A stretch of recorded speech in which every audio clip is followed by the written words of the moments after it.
추미애 법무부 장관이 단행한 검찰 고위직 인사를 둘러싸고 정치권의 공방이 이틀째 이어지고 있습니다.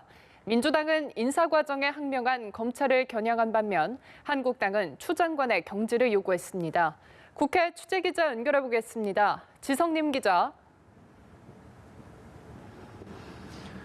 네, 민주당에선 이해찬 대표가 이틀째 직접 나서서 추미애 법무부 장관을 적극 옹호하고 있습니다.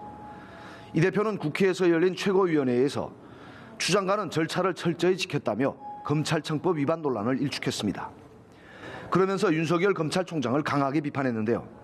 이 대표는 윤 총장이 제3의 장소에 인사명단을 가지고 나오라고 요청했다는데 이는 법무부 장관의 고유 업무를 침해하는 것이라며 어떻게 그런 일이 있을 수 있나라고 목청을 높였습니다. 특히 대표는 검찰 인사 과정에서 발생한 검찰의 항명은 그냥 넘길 수 있는 일이 아니라며 지검장급 인사는 대통령의 권한이라고 강조했습니다. 반면 한국당 심재철 원내대표는 문재인 대통령이 기획하고 추미애 장관이 실행한 검찰 대학살은 전두환 정권보다 더 심각한 야만이라며 역사는 문재인 정권을 전두환 독재를 능가하는 최악의 독재 정권으로 기록할 것이라고 주장했습니다. 이어 검찰 대학살 인사를 즉각 처리하고 추 장관을 경질하라며 문 대통령이 한국당의 요구를 거부할 경우 국민은 총선에서 야만의 정권을 반드시 심판할 것이라고 강조했습니다. 한국당은 오전 11시 반부터 청와대 앞에서 검찰 학살 규탄 기자회견을 개최했고 이에 앞서 국회에서 법사위원회 전체 회의도 열었습니다. 한국당은 추 장관의 출석을 요구했지만 추 장관은 법사위에 출석하지 않았습니다. 민주당 의원들도 회의에 참석하지 않았습니다. 네, 또 보수 대통합을 논의할 협의체가 어제 출범하면서 보수 통합 논의도 활발해질 조짐이죠. 네, 그렇습니다. 새로운 보수당의 하태경 책임대표는 오늘 국회에서 열린 회의에서 한국당을 향해 보수 통합의 조건을 거듭 요구했습니다.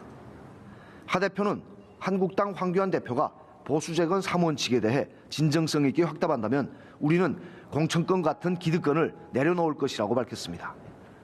하 대표는 우리가 바라는 것은 근본적인 혁신과 통합이라며 아무나 다 끌어모으는 반문연대나 묻지마 통합이 아니라 보수 혁신의 가치와 원칙을 중심으로 혁신 중도 세력이 통합하는 혁신적 중도 통합이라고 강조했습니다. 보수재건 3원칙은 새보수당의 유승민 보수재건 위원장이 제안한 것으로 탄핵의 강을 건널 것, 개혁 보수로 나아갈 것, 낡은 집을 허물고 새 집을 지을 것이란 조건입니다.